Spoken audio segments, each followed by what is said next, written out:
So, good afternoon and welcome back to Perfumes and Pastries. I'm Melissa. This is part two of my fragrance collection. I just did part one. So I'm going to be continuing with my bigger bottles, 30 mils and up. And then I'm not going to do a third part right now. I'm going to do the minis. I have quite a few minis and the niche perfumes and all of my samples. I'm going to do that in subsequent videos because it's a lot. And like I said, I'm new here and I don't want to bore you. I really want you to enjoy the videos and enjoy the experience, right? So, in case you're wondering about my name of my channel, Perfumes and Pastries, it's because I'm also a baker and I'm very much into bespoke flavors. And so a lot of times over the years, when I smell a fragrance, immediately my mind immediately go to some baked good and how that can be reinterpreted in a how a perfume can be reinterpreted in a edible form. And sometimes when I smell a pastry or smell some cake, anything like that, anything that has to do with desserts, immediately my mind goes to perfumes, like what perfume notes I saw that sort of reflects that. So that's why I named my channel that, and I may get into it even deeper. But my God, it's difficult to come up with names, and because I love perfumes and I love pastries, why not? So let's continue where we left off. So part two, we're getting into Elizabeth and James. In case you're wondering about the Elizabeth and James, the Olsen sisters, if you remember the Olsen twins from that television show, I never looked at it, Full House, right? Those Olsen twins. So they have a sister named Elizabeth and they have a brother named James, and so they named their line back when, because this has been long discontinued, they named their line Elizabeth and James. I am not big into celebrity perfumes or things like that, but however, this line has been described more along the realm of niche, and that is so. This smells really good quality for the money as well. When it first came out, they were pretty expensive, but now you can get it on the grey market for very little. And it's good quality for money. And also you're not going to smell, it's not mass appealing. These fragrances are not mass appealing, and that's another thing I like about them. Every now and then, I want something that is not overly challenging, not severely challenging, but still has some nuance that's a bit different. And that is what this is. So this one, I'm trying to see the color bottle.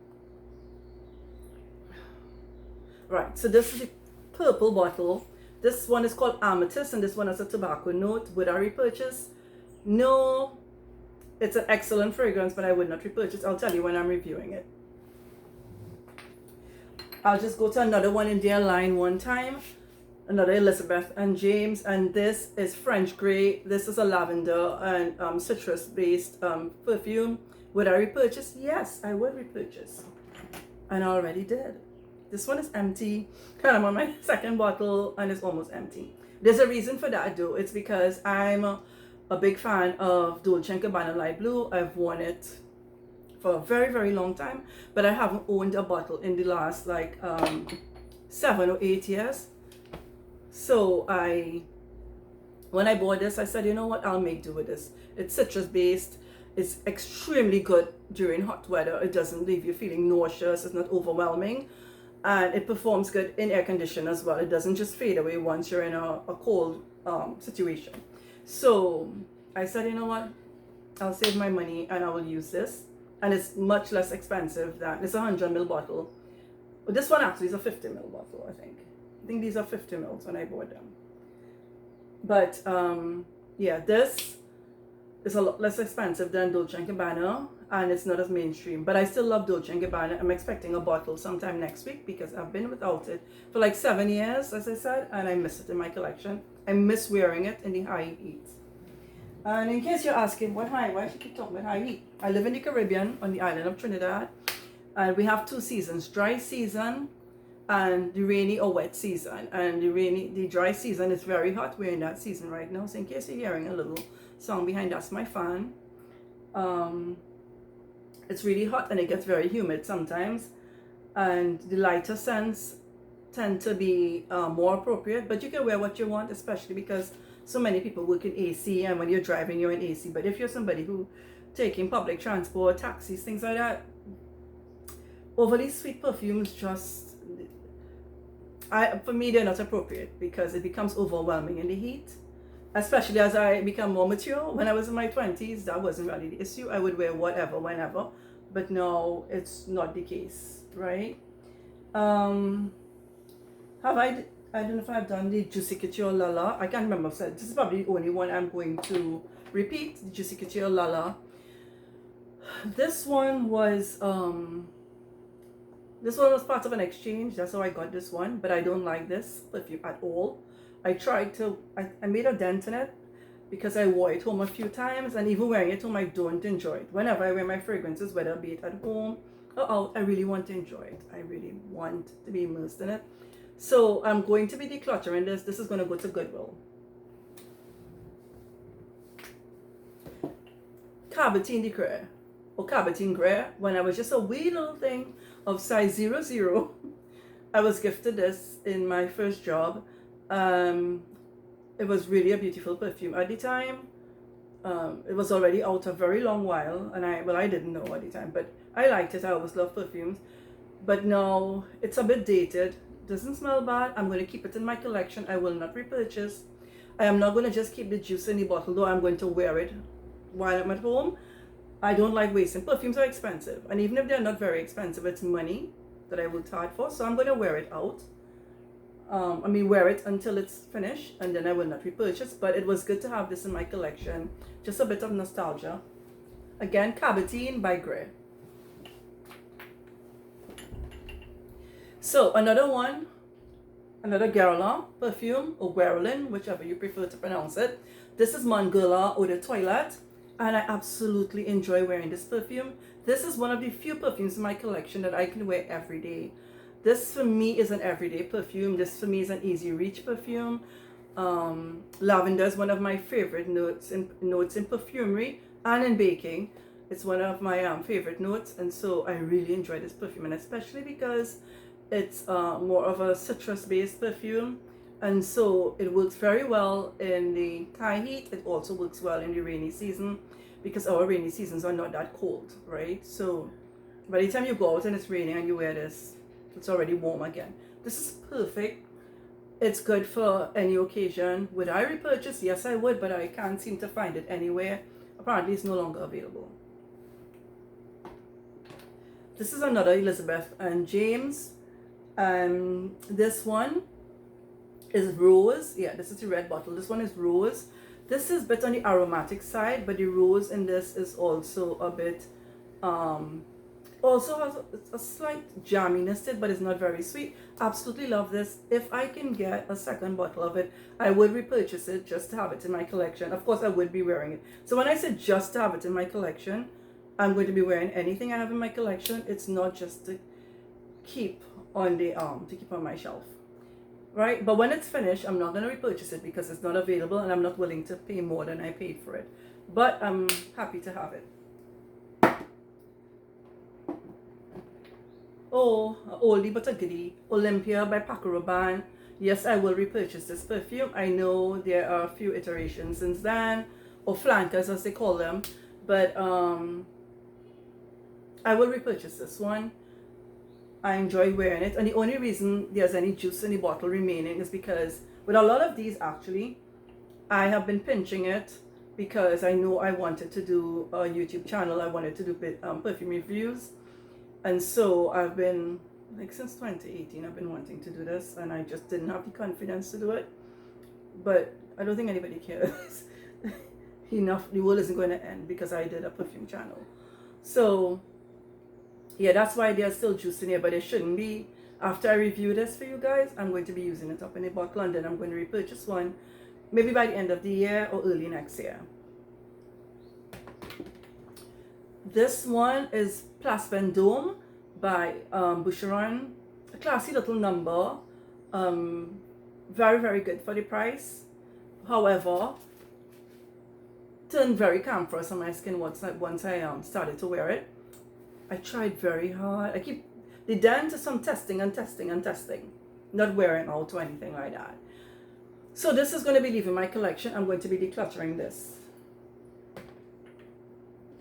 Also, the Amethyst by Elizabeth and James. I'm not going to declutter it because I like the bottle, but I am going to be decanting a 10 ml for my mom and also one of my friends who just started off in perfumes and colognes, if you want it for men.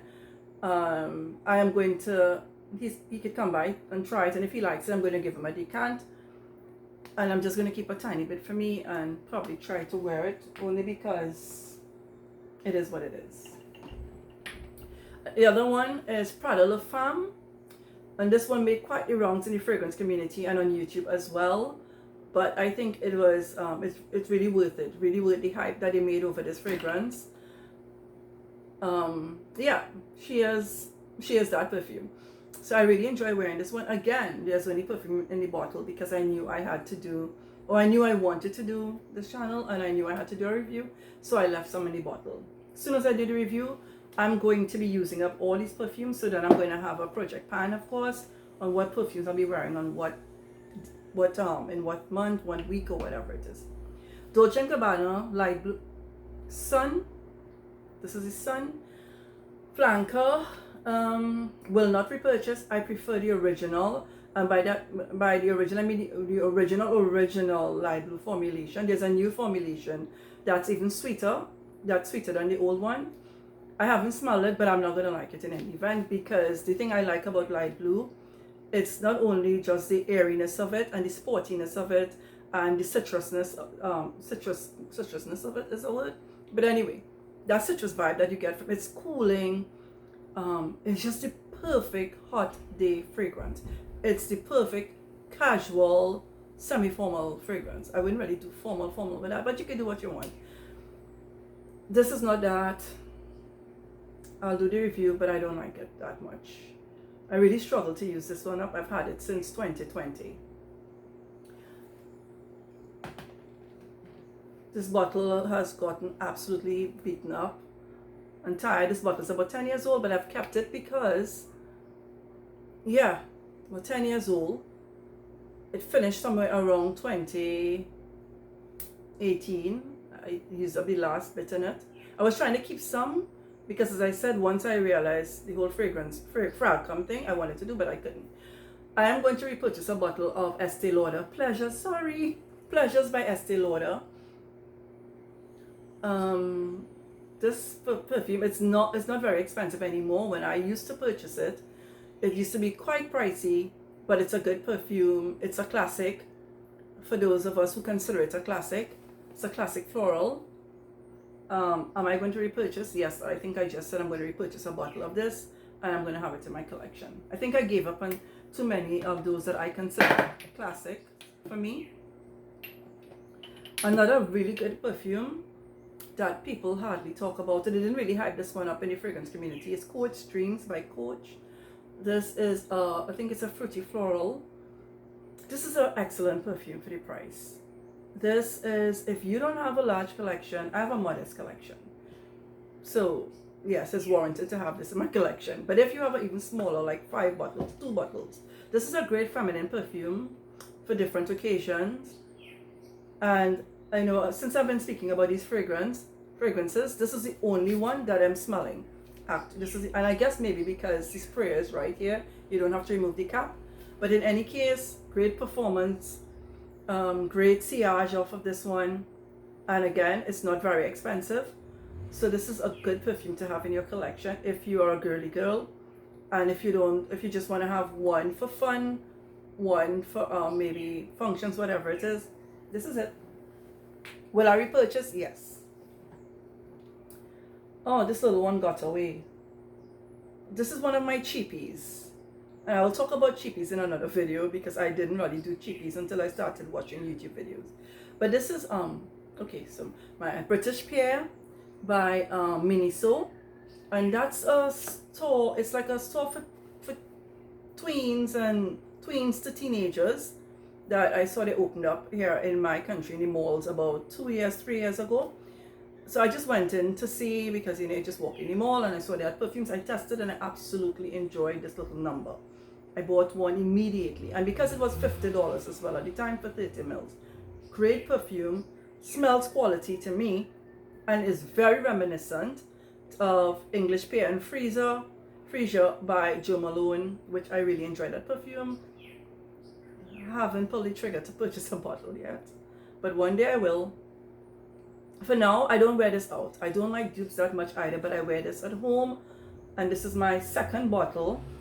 But it discontinued it. I no longer see the bottle in Miniso, but there's a body spray, and I bought the body spray. But as you can see, I don't want to use it. I didn't want to wear it home because you can't get it anymore. But would I repurchase if it's available? Yes, I would. Last but not least, in my full, I have some more full bottles, but they are cheapies, and I want to stop now because I'm at 15 minutes. I'm trying to keep this short. This is a Kenzo perfume, and this is Kenzo Poppy Bouquet. It's a floral fruity. Didn't realize I have so many floral fruities, but whatever. I got it on sale at one of our local, I'll call it one of our posher pharmacies, right? Not your mom and pop pharmacy, but one of those all-in-one pharmacies. So with the Dalis and all of that, that kind of pharmacy. So they had this in their perfume case. And I thought, well, you know, Kenzo make really good perfume, so I'll buy one. This is good. This is really good. It's a bit on the sweet side. It's very sweet. So this can't be an everyday perfume for me, but I enjoy it. And I haven't smelled anything similar to it at the perfume counter. I don't know, you know, so it's good. I'll do my review on it, deeper review on it. This is one that I bought because of YouTube videos. One YouTuber was talking about cheapy perfumes that are really great, colognes. It's fleeting, yes. This is a cologne for 7-Eleven. It does not last very long. When I say fleeting, I mean like you spray this on, and for me personally, within 2 minutes, it's gone. So you have to keep respraying and respraying and respraying. But on a very hot day, this perfume is very refreshing. Absolutely refreshing. I think it's stood the test of time for a reason. This has been around for like 100 years, I think, or something like that. Would I repurchase? I'm not sure. Maybe I would. Maybe I would, because it's not that expensive and it's a good pick-me-up on a hot day. If you don't want to be smelling of perfume all day, it's a good, just at the moment, and then it's gone. And also the other thing about it too, if you're the type of person that wears more than one fragrance a day, if you spray this and then it's one, you can put on something else while you're at home. So that's it for my mainly designer full bottle perfumes. I do have some, what do we call them, more inexpensive mall brands, cheapy perfumes that are worth, they are part of my collection, and I am going to talk about them along with my body sprays. And of course, as I mentioned, I have a few minis and a few what do you call them again, samples, quite a number of samples, right? And we are going to be sampling a lot of them together, because some of them I tested, or not samples, I tested them like 2 years ago, and I haven't been, you know, tested them again. So when I do my reviews, we'll be testing some of them together, as well as I prefer to do a wear test. So I'm going to wear some of them. So when I review them, I'll be able to give you a proper assessment of what I think of those perfumes. But thank you for being here. Thank you for watching my video. Please give me a thumbs up if you enjoy this. Also, don't forget to subscribe and leave a comment below. I would really like to read your comments and what you think of my collection thus far. So bye. See you in my next video.